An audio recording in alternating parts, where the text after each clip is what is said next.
que Jésus n'a jamais mentionné dans aucune narration que les femmes des chrétiens devaient être voilées, où on ne voit pas les Marie-Madeleine et les femmes qui l'accompagnent être voilées. En tout cas, il n'y a pas de description qui en parle. Donc, d'où vient ce voile, en fait? Je pense que c'est une bonne question à se poser, parce que c'est aussi, dans le christianisme religieux, doctrinal, c'est aussi une obligation. C'est une obligation.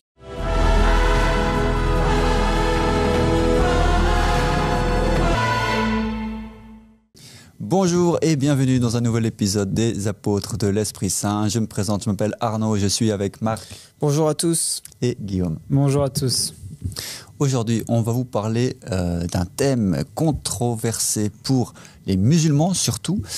C'est le hijab, c'est le voile de tête. On va en parler, on va voir quelles sont les sources de cette tradition. Est-ce que c'est une obligation divine ou est-ce que c'est pas une obligation divine? Est-ce que c'est marqué dans les Saintes Écritures ou pas? Et on va faire un peu cet exposé de voir est-ce que ça vient de l'islam, est-ce que ça vient d'avant? C'est notre thème du jour. Et c'est un thème assez intéressant quand on regarde en fait toutes les religions d'un point de vue un peu où on prend un pas en retrait. On voit qu'en fait ce voile de tête, il peut apparaître sur beaucoup de peintures, par exemple même dans le christianisme, Jésus des fois il a ce voile sur la tête, le prophète Mohammed ou les imams ils ont ce voile vert sur la tête. Si on va dans toutes les traditions, on voit que les femmes aussi religieuses ont souvent ce voile. Même voyageant en Inde, j'ai vu toutes ces femmes, elles ont un voile sur la tête, même les femmes dans la rue. Voilà, c'est une tradition. On voit par exemple dans les femmes d'où on vient, nous, par exemple Guillaume en Suisse, on sait qu'il y a 2-3 générations, les femmes portaient une sorte de voile. Elles se cachaient le visage, une partie du corps. Et c'est quelque chose qu'on trouve par exemple chez les nonnes dans le christianisme. Et on trouve ça aussi, si vous avez remarqué, dans le judaïsme où on voit ces femmes qui ont un voile plus spécifique, un peu différent des autres voiles. Mais on va voir tout ça en détail. Mais c'est intéressant de voir cette observation d'où en fait vient ce voile et pourquoi il est apparemment dans toutes les religions. Du coup, on a décidé de détailler un peu plus ça dans ces 3 religions principales du monothéisme, le judaïsme, la chrétienté et l'islam. On va commencer avec le judaïsme. Marc, si tu peux commencer peut-être. Oui, en effet, on a ce grand prophète qu'on appelle Ulul Azm, qui est le prophète Moïse, qui est venu avec bien sûr les 10 lois principales, mais il y avait 613 lois au total. Et parmi ces 613 lois, aucune loi ne mentionne en fait le port du voile pour la femme. Il faut savoir que le prophète Moïse avait une population de plus de 600 000 personnes avec lui, qu'il avait emmené avec lui lorsqu'il avait fui l'Égypte. Et toutes ces lois en fait régulaient toute la vie en fait quotidienne, tous les détails en fait de la vie de son peuple. Et le fait que cette loi ne soit pas mentionnée en fait concernant les femmes, le fait qu'elles doivent se couvrir la tête devrait être choquant en fait pour la plupart des gens parce que c'est une pratique qu'on retrouve même aujourd'hui dans la population juive, malgré qu'elle ne soit pas explicitement dictée en fait par Dieu. C'est quand même intéressant qu'ils vont jusqu'à 613 lois et on sait qu'il y en a plus encore. Ouais. Il y a certaines sectes, certains mouvements qui ont mis plus de règles et de lois que ça, mais dans les 613 lois de Dieu, il n'y a aucune mention qu'il faut se cacher les cheveux dans la religion juive. Oui, c'est intéressant parce que, en fait, si on s'imagine que dans les 613 lois, il y a même il y a des lois très précises concernant le mariage, il y a des lois très précises même concernant les maris qui font preuve de jalousie en fait, qui ont de ressentiment de jalousie dans leur cœur. Il y a des lois concernant le voyage, il y a des lois concernant si on invite un voyageur à la maison en fait. Il y a des lois pour tous les détails de la vie quotidienne et malgré ça, on ne trouve aucune loi sur le fait de couvrir sa tête. Donc, on peut se demander, en fait, ce qu'il en est. Et quand on regarde parmi l'histoire, en fait, on retrouve que ces lois qui ont été imposées au fil du temps au peuple juif proviennent des rabbins en fait, qui, en lisant la Torah, ont compris, ont interprété, ont utilisé la science de l'analogie, en fait, pour prouver selon eux, qu'il était obligatoire pour les femmes de couvrir leur tête, parce que les femmes de l'époque de Moïse, selon eux, couvraient leur tête. Et il y a des passages, en fait, de la Torah où on voit, par exemple, Rebecca, qui est la future femme d'Isaac, se couvrir la tête à la vue d'Isaac. Parce qu'elle demande à son serviteur qui est avec elle qui est cet homme, et il révèle que c'est son seigneur, c'est-à-dire son maître, et du coup, elle se couvre la tête et ensuite va lui parler, en fait. Donc cet acte-là montre, d'après l'interprétation des rabbins, à prouver en fait que c'était une obligation pour les femmes de se couvrir la tête. Voilà. Il y a d'autres exemples. On a un exemple, par exemple, dans le texte des Nombres dans la Bible, où ils font référence à un événement où un homme était suspicieux de sa femme, et du coup ils vont au temple, ils vont voir le prêtre, et ils font tout un rituel pour savoir si cette femme a bel et bien trompé son mari, et elle doit boire un certain breuvage, et voilà, c'est une sorte d'accusation et de révélation de ce qu'elle va dire la vérité. Et part du rituel, c'est marqué dans la Bible que le prêtre, en fait, va détacher les cheveux, ou découvrir les cheveux, et ça fait partie de ce rituel. Et donc les rabbins, encore une fois, ont fait une interprétation de ce passage-là. On dit, s'ils détachaient les cheveux, en fait, ça veut dire qu'ils étaient couverts, certainement par un tissu, par un voile. C'est extrêmement étrange de voir qu'une chose qui est quasi une obligation, non pas seulement dans le judaïsme, mais on le verra après avec d'autres exemples, mais dans toutes les religions, comme tu l'as dit. Clairement, dans l'islam, c'est un signe, c'est quasiment un signe de l'islam, en fait. Même une représentation de l'islam, une femme voilée. Là, on voit déjà dans le judaïsme qui est quand même l'ancêtre de l'islam, qu'il n'y a pas d'obligation quant à cela, et qu'on voit des rabbins qui utilisent certains versets comme pour satisfaire un désir de protection de la femme. Ils mélangent toujours, en fait, des valeurs avec des principes, de l'analogie, comme tu as dit. Ils font de l'analogie entre ça et des principes divins et des lois divines. Mais moi, je trouve quand même assez talentueux d'arriver à ne pas se satisfaire de 613 lois et devoir rajouter des lois là-dedans, et faire que des choses qui ne sont pas obligatoires, rendues clairement obligatoires par Dieu, deviennent obligatoires pour une communauté par la bouche de représentants de la religion qui ne sont pas des représentants désignés de nouveau par Moïse. Il n'y a aucun exemple, par exemple, de Moïse qui dit que le voile est obligatoire. Il n'y a aucun Joshua ibn Nun qui dit que le voile est obligatoire. Il n'y a aucun Jésus-Christ, on le verra non plus, qui le dit. C'est intéressant, je pense que ça met aussi en lumière ce cas, et on va le voir aujourd'hui plus en détail, c'est que, en tout cas dans le judaïsme, ce sont bien des rabbins qui instaurent par l'interprétation des textes passés une pratique. Et encore une fois, est-ce que la question qu'on vous pose toujours, et qu'il faut que vous posiez à chaque fois que vous écoutiez quelqu'un qui réclame parler au nom de Dieu, c'est est-ce que cette femme a été désignée par Dieu ? Est-ce que ce rabbin que vous écoutez a été désigné par Dieu, oui ou non ?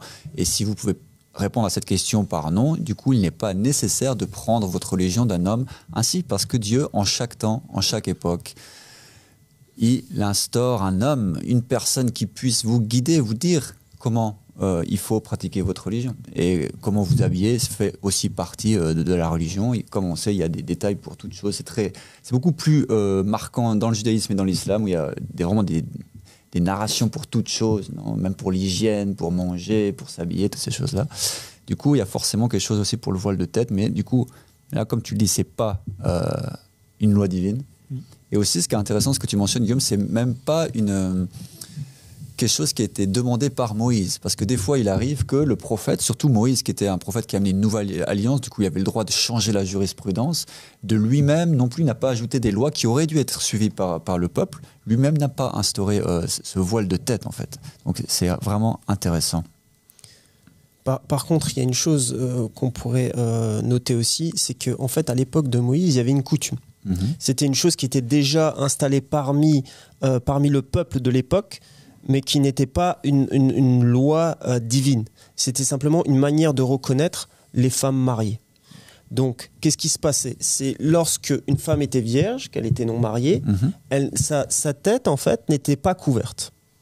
Mais lorsqu'elle se mariait, elle se couvrait la tête pour représenter le fait qu'elle était prise et qu'elle n'était plus sur le marché, comme on pourrait dire. C'est comme si aujourd'hui, on pourrait donner une analogie en fait concernant la bague de fiançailles. Lorsqu'une femme porte cette fameuse bague, on sait qu'elle est engagée avec un homme et on sait qu'elle est mariée. Donc c'est de la même façon, à l'époque, la bague de fiançailles, c'était simplement la reconnaissance pour le reste du village, le reste du peuple, sur le fait qu'elle soit mariée en fait. Mais ça n'a jamais été demandé par Moïse. Si aujourd'hui Moïse était présent et que la coutume c'était les bagues de fiançailles, eh bien aujourd'hui on aurait en fait des textes sur les bagues de fiançailles.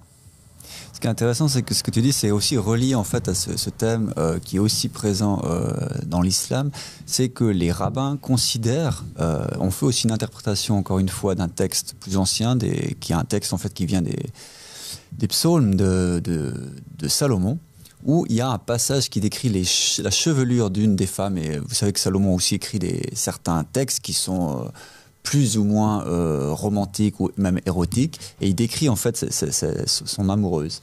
Et cette phrase, par exemple, qui dit « Ta chevelure est comme un troupeau de chèvres qui descend des monts de Galad », a été interprétée par les rabbins comme quelque chose qui avait une tendance, on pourrait dire érotique, qui transmet cette idée que la femme, par ses cheveux, peut provoquer de l'attraction chez l'homme. Et du coup, ils utilisent ça, encore une fois, pour justifier que les femmes, elles doivent cacher leurs cheveux parce que elles sont attirantes pour les hommes. Et c'est aussi comment ils justifient ce fait de si vous êtes non marié, eh bien vous pouvez ne pas avoir de voile parce que vous êtes libre, vous êtes ouverte à pouvoir être marié. Et si une personne a le voile, c'est dire qu'elle est déjà prise et vous n'avez pas à la regarder. Il y a un autre épisode assez intéressant dans l'histoire de la Bible et du judaïsme, qui parle cette fois d'un voile, pas seulement pour la chevelure, mais qui est en fait un voile total qui cacherait même le corps et le visage d'une femme. Et ça, on le trouve dans cette histoire un peu controversée de Judas, qui était le fils de Jacob. Si vous vous rappelez, il avait 12 fils, l'un d'eux s'appelait Judas.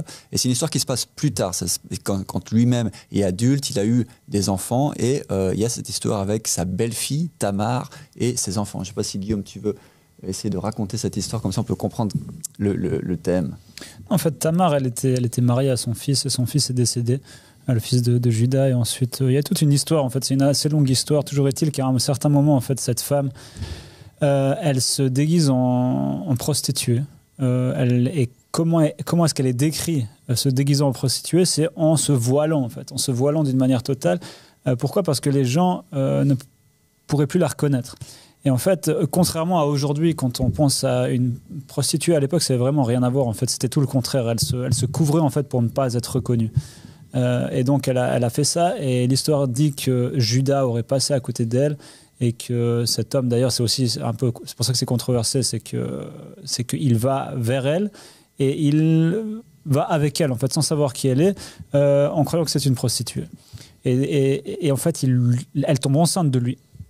Elle tombe enceinte de lui, et elle est reconnue, en fait, elle peut prouver que c'est avec lui qu'elle a eu cet enfant, parce qu'elle lui a demandé certains objets, certaines possessions qu'il avait sur lui, comme son bâton, un de ses colliers, etc. Et puis elle montre à tout le monde, en fait, que son fils vient de Judas. Et donc on a cette histoire qui décrit, en fait, une femme qui se voile, mais pour le contraire de ce qu'on croirait aujourd'hui. C'est ça qui est intéressant. C'est pas un signe de décence, c'est pas un signe de respect. Dans ce cas-là, c'est plutôt un signe de protection de la vue d'autrui, et c'est un signe de prostitution. Donc je trouvais assez intéressant de dire que le voile signifie prostitution aujourd'hui. C'est pas du tout à quoi on fait référence quand on parle de voile. Là encore, on voit, pour moi, ce qui est intéressant dans cet exemple, c'est qu'on voit que la religion, il y a toujours un contexte en fait, et que les contextes selon les époques et les peuples, ils peuvent changer, les symboles peuvent avoir des significations différentes en fait selon l'époque, et c'est intéressant justement de toujours comprendre que à chaque époque un prophète, et que on peut pas en fait appliquer une religion ou des textes d'une religion et commencer à les interpréter et les copier-calquer aujourd'hui à une époque où il y a des choses forcément à adapter, et c'est pour ça que on trouve dans cette tradition musulmane très très forte cette narration qui dit que vous devez trouver l'imam de votre temps. Quelque chose que Jésus a dit dans d'autres termes, et qu'il a dit « Je suis la lumière du monde pendant que je suis dans le monde ». Et que, en gros, je vais vous envoyer ensuite des prophètes, des scribes, des justes. Et donc il y a toujours ce concept en fait qu'il y a un guide et qui vous permet d'adapter la religion aux besoins de la population du temps. Je voulais juste faire une petite aparté en fait concernant le voile, parce que il y a une ancienne tablette en fait qui date de plus de 1000 ans avant Jésus-Christ, en fait qui était où il y a une loi concernant le voile qui a été dictée par un roi païen qui s'appelait Tiglath, et où on peut lire: les femmes mariées qui sortent dans la rue n'auront pas leur tête découverte. Les filles d'hommes libres seront voilées. La concubine qui va dans les rues avec sa maîtresse sera voilée. La prostituée ne sera pas voilée. Sa tête sera découverte. Qui voit une prostituée voilée l'arrêtera. Les femmes esclaves ne sont pas voilées, et qui voit une esclave voilée l'arrêtera. Donc ce que je voulais dire par là, c'est quoi? C'est qu'ici, on a une loi dictée par un roi païen qui n'a rien à voir avec le judaïsme, qui est longtemps avant l'islam, et on voit qu'il y a une loi concernant les femmes prostituées qui ont pour règle de ne surtout pas se voiler la tête. Donc c'est vraiment un point important, parce que qu'est-ce qu'on a dit avant? On a dit que c'était aussi une coutume du peuple de Moïse de se voiler la tête s'ils étaient mariés, etc., comme signe de reconnaissance du fait qu'elle soit prise en tant qu'épouse. Donc c'est un point important que même les non-croyants avaient en fait ce signe de reconnaissance à travers le voile dans leur société en fait. Donc je vous dis ça pour un peu retranscrire les choses dans un environnement non sain, non sacralisé, non divin en fait. Pour simplement vous faire comprendre que dans une société même où Dieu n'est pas présent, le voile est présent. Donc le voile est comme d'autres symboles en fait, une sorte de... ça aide les personnes à définir certaines castes ou un rang social, et on voit ça, c'était plus ou moins vrai entre les femmes mariées et non mariées dans le judaïsme, et comme tu l'as mentionné aussi dans ce royaume, et on voit que en fait, même plus tard, on verra au début de l'islam, c'était aussi le cas en fait, et on rentrera plus en détail à ce moment-là quand on parle de l'islam. Je pense qu'on va parler maintenant de la chrétienté. Et là, c'est aussi assez intéressant, parce que quand on voit des débats, on discute avec des gens qui sont chrétiens et qui mentionnent des choses par rapport à l'islam, qui ne pourraient pas être d'accord, qui les rebutent dans l'islam, il y a forcément toujours ce thème du hijab, de ce voile de tête. Les femmes, elles vont dire moi, l'islam, ça ne me dérangerait pas dans beaucoup de mesures, dans plein de choses ne me dérangent pas, mais alors, il ne faudra pas espérer. Je ne pourrais même pas rentrer dans cette religion, parce que je ne vois pas pourquoi je devrais être obligé de porter un voile sur ma tête. C'est une oppression de ma liberté, c'est une oppression de ce que je veux faire avec mon corps. Et elle justifie ça, et ça peut vraiment, ce simple bout de tissu est au cœur des débats les plus échauffés et les plus agressifs, en fait, souvent. Du coup, est-ce que dans la chrétienté, le voile existe aussi? En fait, c'est une question. Je pense que c'est intéressant la chrétienté, parce que déjà la première question c'est qu'est-ce que c'est la chrétienté aujourd'hui? La chrétienté aujourd'hui, c'est plus vraiment la chrétienté, et la chrétienté aujourd'hui, parce qu'elle est mélangée avec cette forme de laïcité, cette forme de vie occidentale qui a complètement déreligieuse, je ne sais pas comment dire ça, mais qui a complètement séparé la religion et la vie laïque en fait. Et du coup, on a des chrétiens qui se croient chrétiens, qui vont à l'église, qui pratiquent le christianisme, qui croient en Jésus, etc., qui ne peuvent pas accepter, comme tu l'as dit, l'islam, ou des musulmans, ou que des femmes musulmanes aient le voile sur leur tête. Et en fait, c'est contradictoire, bien sûr, avec la base du christianisme, avec la religion chrétienne connue à travers les âges qui faisait porter un voile. C'est très connu, par exemple, aux femmes, aux nonnes, aux bonnes sœurs, à ces femmes qui donnent leur vie à Dieu. Et c'est encore le cas aujourd'hui, je pense. Mais c'est vrai qu'on a premièrement, on a ce phénomène de chrétien laïque, en fait, qui a enlevé la religion, les obligations religieuses, en fait, de leur vie. Après, si on va dans un domaine plus scripturaire et religieux, on va voir que le voile fait partie de la religion chrétienne, mais ne fait pas partie de la religion de Jésus, j'ai envie de dire. Parce que clairement, on a les sœurs, on a toujours Marie, par exemple, la Sainte Vierge, qui est toujours représentée avec un voile. On a les femmes, en fait, chrétiennes, elles sont toujours représentées avec des voiles à travers l'histoire. Et d'ailleurs, les chrétiennes, nos grands-mères, elles portaient un voile. Et d'ailleurs, je sais que ma propre grand-mère, qui est encore vivante à cette époque, qui est extrêmement âgée, que Dieu la bénisse, elle a toujours porté le voile quand elle allait à l'église, à l'époque en tout cas. Après, ça a changé justement avec les années, quand elle est devenue plus âgée, c'était plus obligatoire, mais pour elle, elle nous disait quand elle était jeune, c'était une obligation. On ne pouvait pas rentrer en tant que femme dans une église sans être voilée. Et ça vient d'où ? Ça vient de l'histoire du christianisme. Ça vient de cette Bible écrite par des gens qui étaient chrétiens. Donc on peut en parler. Mais ce qu'il faut dire, c'est que, avant toute chose, je pense, c'est de dire que Jésus n'a jamais mentionné dans aucune narration que les femmes des chrétiens devaient être voilées, où on ne voit pas les Marie-Madeleine et les femmes qui l'accompagnent être voilées. En tout cas, il n'y a pas de description qui en parle. Donc, d'où vient ce voile, en fait ? Je pense que c'est une bonne question à se poser, parce que c'est aussi, dans le christianisme religieux, doctrinal, c'est aussi une obligation.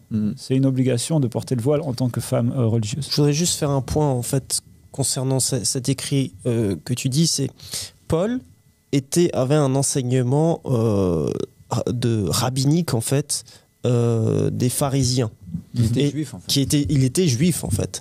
Donc, quand on lit la Bible, il faut comprendre, en fait, quelle est la vision de Paul de la femme, quelle est la vision de Paul concernant le port du voile, et on sait que, en fait, maintenant, on sait, quand on vous a dit l'histoire de Moïse, etc., que le voile provient des rabbins.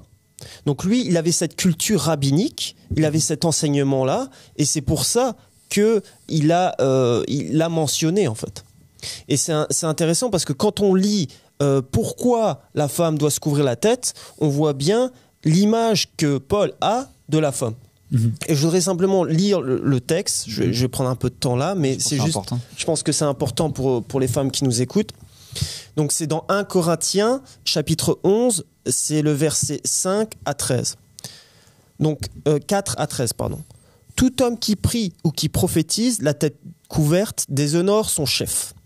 Toute femme, au contraire, qui prie ou qui prophétise la tête non voilée, déshonore son chef. C'est comme si elle était rasée. Car si une femme n'est pas voilée, qu'elle se coupe aussi les cheveux. Or, s'il est honteux pour une femme d'avoir les cheveux coupés ou d'être rasée, qu'elle se voile. L'homme ne doit pas se couvrir la tête, puisqu'il est l'image et la gloire de Dieu, tandis que la femme est la gloire de l'homme. En effet, l'homme n'a pas été tiré de la femme, mais la femme a été tirée de l'homme. Et l'homme n'a pas été créé à cause de la femme, mais la femme a été créée à cause de l'homme. C'est pourquoi la femme, à cause des anges, doit avoir sur la tête une marque de l'autorité dont elle dépend. Toutefois, dans le Seigneur, la femme n'est point sans l'homme, ni l'homme sans la femme. Car de même que la femme a été tirée de l'homme, de même l'homme existe par la femme et d'où vient de Dieu. Jugez en vous-même, est-il convenable qu'une femme prie Dieu sans être voilée ? Donc voilà, en fait, dans le christianisme, la seule source que vous allez trouver pour le port du voile pour les femmes vient pas de Jésus. Et c'est encore ce thème, qui a écrit la Bible, qu'est-ce qui se trouve dans la Bible. Ce texte, comme tu l'as mentionné, se trouve dans Corinthiens, qui est une lettre écrite par Paul. Et Paul, comme on l'a dit et redit et répété, il n'a jamais rencontré Jésus. Il s'est auto-proclamé apôtre de Jésus et il a enseigné son propre enseignement. Et comme vous le savez aussi, son audience était, les gens qui l'écoutaient étaient des gentils, c'est-à-dire quoi, des gens qui étaient païens et qui n'étaient pas juifs. Du coup, il avait cette autorité que personne ne pouvait contredire parce que les gens ne connaissaient pas en fait la religion monothéiste. Alors que avec Pierre et Jacques et les autres disciples, il rentrait en conflit constamment parce qu'en fait, il allait de l'avant. Il y a cette phrase en islam qui dit ne jamais aller en avant de l'imam, ne dépasser jamais l'imam, c'est-à-dire ne dites pas des choses que l'imam, que le vice-gérant de Dieu sur terre n'a pas dit. Et si Pierre disait quelque chose, personne n'avait le droit de le contredire ou de dire des choses avant lui, parce que c'est Jésus qui lui-même lui a donné les clés pour gérer en fait la religion. Et on voit constamment en fait dans la Bible Paul avoir ces problèmes avec le vice-gérant, avec Pierre. Et là, c'est vraiment la source dans le christianisme du voile, c'est Paul. C'est toujours ce Paul. J'ai l'impression qu'à chaque fois qu'il y a un problème dans le christianisme ou qu'il y a une contradiction avec ce que Jésus dit, c'est toujours Paul en fait. Et c'est tellement simple, j'ai l'impression, parce que vraiment la religion chrétienne aujourd'hui, d'ailleurs, moi, quand je parlais avec des chrétiens, je me rappelle quand j'ai découvert l'islam, je leur disais, mais c'est pas le christianisme, c'est le paulinisme en fait. C'est votre religion. Il y a deux chefs, il y a Pierre et il y a Paul. Mais on dirait que vous avez que pris de Paul. Parce que la plupart des choses, si on va chercher la source de votre religion, c'est Paul qui les a dites et c'est pas Jésus. Pourquoi est-ce que les chrétiens s'attellent tellement à connaître, à accomplir la religion, les obligations données par un homme qui n'a jamais connu Jésus, qui a combattu les chrétiens, comme on l'a dit plusieurs fois, qui a fait de sa mission, de sa vie, de détruire le christianisme, et qui a une origine plus que douteuse, et qui a amené aucune preuve pour montrer qu'il était un envoyé de Jésus, sauf sa propre autoproclamation, qu'il a eu soi-disant une vision que personne d'autre. Ça ne les intéresse pas de défendre Jésus. On dirait qu'ils sont comme plus attachés à défendre Paul et le christianisme, entre parenthèses, et pour les musulmans à défendre Omar et l'islam, que de défendre le prophète Mohammed. Aujourd'hui, je discutais avec un musulman et je lui disais, le prophète Mohammed a dit ça, Omar l'a contredit. Pourquoi est-ce que tu défends tellement, tu es tellement excité à défendre Omar? Moi, mon combat, c'est de défendre Mohammed. Là, tu es en train de défendre Omar qui contredit Mohammed. Et c'est la même chose avec ça. On a un Paul qui contredit Pierre, qui contredit Jésus, qui contredit les disciples, qui les traite d'hypocrites, qui rentre en conflit avec eux, qui crée sa propre religion. Que Pierre doit réussir à gérer comme il a décidé de ne pas le punir, il lui laisse un peu d'espace pour créer pour faire ce qu'il veut faire en fait. Mais à la fin, est-ce que ça vient de Pierre? Est-ce que ça vient de Jésus? Absolument pas. Et il faut quand même être un peu logique en fait quand on lit l'histoire. Et on voit que dans le judaïsme, il n'y a aucune loi qui dit qu'on doit porter le voile. Dans le christianisme, il n'y a aucune loi qui dit qu'on doit porter le voile. Mais qu'aujourd'hui, le voile, dans le christianisme, clairement, pendant des centaines d'années, ça a été une obligation. Aujourd'hui, c'est un peu un débat différent parce que les chrétiens, ça leur est égal, en fait. Mais quand même, ça a influencé la religion pendant des milliers d'années. Et aujourd'hui, les nonnes portent ce voile jour et nuit à cause de Paul et non pas à cause de Jésus. C'est quand même quelque chose d'incroyable. C'est quand même intéressant parce que on peut mettre peut-être aussi à l'écran cette image des nonnes avec leur voile. Et je pense que n'importe quelle personne chrétienne, plus ou moins pratiquante ou vraiment pratiquante, ne va pas porter le voile si elle a une vie normale qui n'est pas monastique.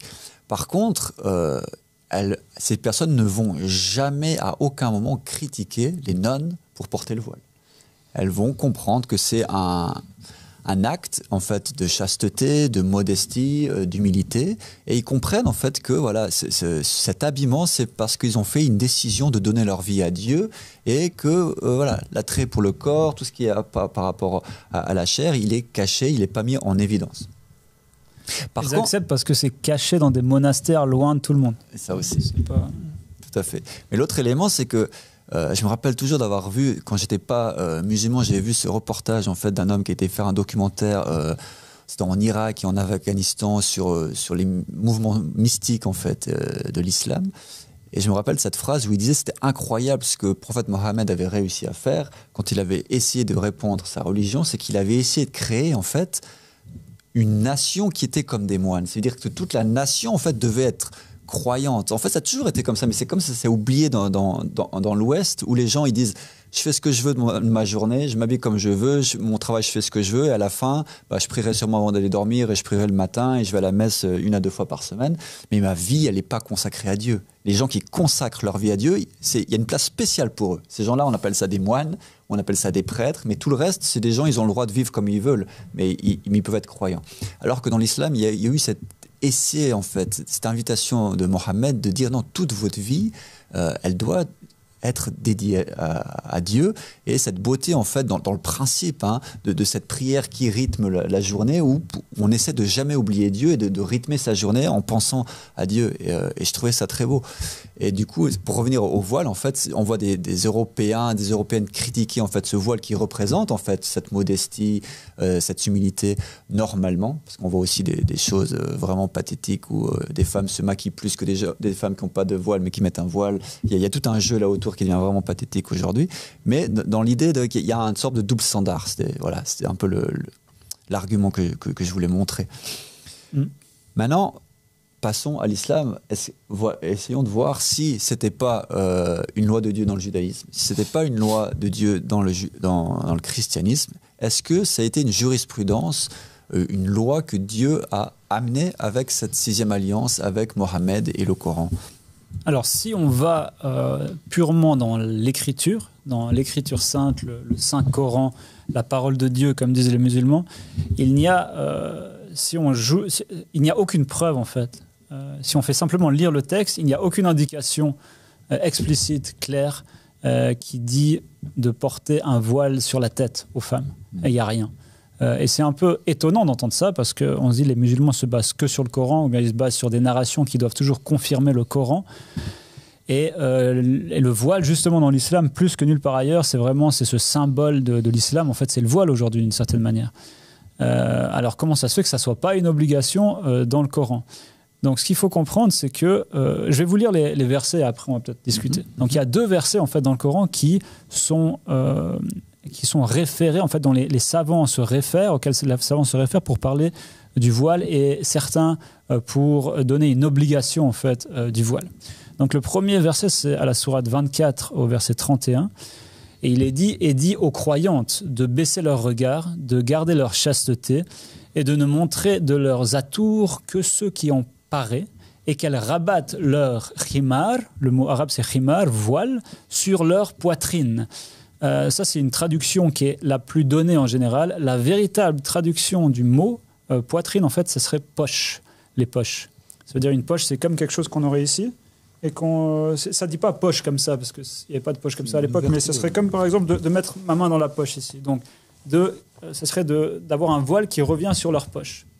Donc, on voit déjà dans ce premier verset que les savants utilisent, il n'y a nulle part la tête mentionnée. Ni les cheveux. Ni les cheveux. Deuxième sourate, sourate 33, verset 59. Ô prophète, dis à tes épouses, à tes filles et aux femmes des croyants de ramener sur elles leur grand voile, djalabib. Elles en seront plus vite reconnues et éviteront d'être offensées. Donc on voit aussi le but en fait du voile. Elles seront plus vite reconnues et éviteront d'être offensées.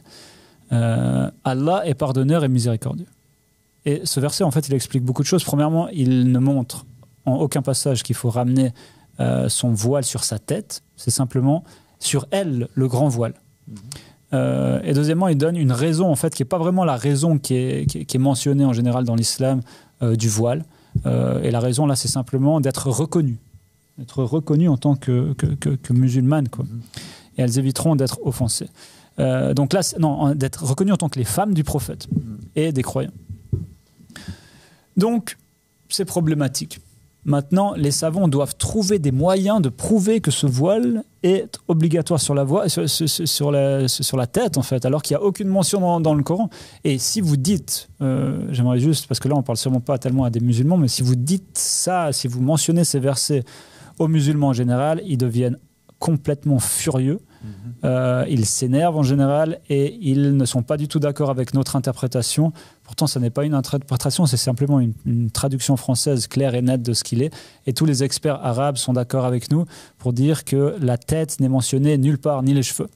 Et le seul endroit où on trouve ça, ce serait des hadiths qui sont tout aussi interprétables. Un des hadiths les plus connus, d'ailleurs, c'est un hadith qui dit que le prophète, quand il dit quelles sont les parties intimes en fait, de la femme, ou les parties belles de la femme, hawra, qu'il ne faut pas montrer aux hommes. Et le prophète, tout ce qu'il fait, c'est pointer en fait, vers le visage d'une femme. En fait. Non, au contraire, les parties qu'on a le droit de montrer, par contre. Les parties qu'on a le droit de montrer, il pointe vers les mains et vers le visage. Et donc, certains disent qu'il aurait pointé vers les cheveux, et d'autres disent qu'il aurait pointé seulement vers la tête, en fait. Donc, il y a deux interprétations dans l'islam. Certains disent qu'on a le droit de montrer sa tête et ses cheveux, et d'autres disent qu'on a le droit de montrer simplement que le visage. Donc déjà, il y a une contradiction entre les savants de l'islam dans l'interprétation de ce hadith qui n'est pas du tout explicite, vu qu'il le montre simplement avec le doigt et qu'il ne dit pas ça avec des mots. Et le prophète Mohammed n'a jamais mentionné dans aucune narration avec ces paroles que les cheveux doivent être couverts, les cheveux de la femme.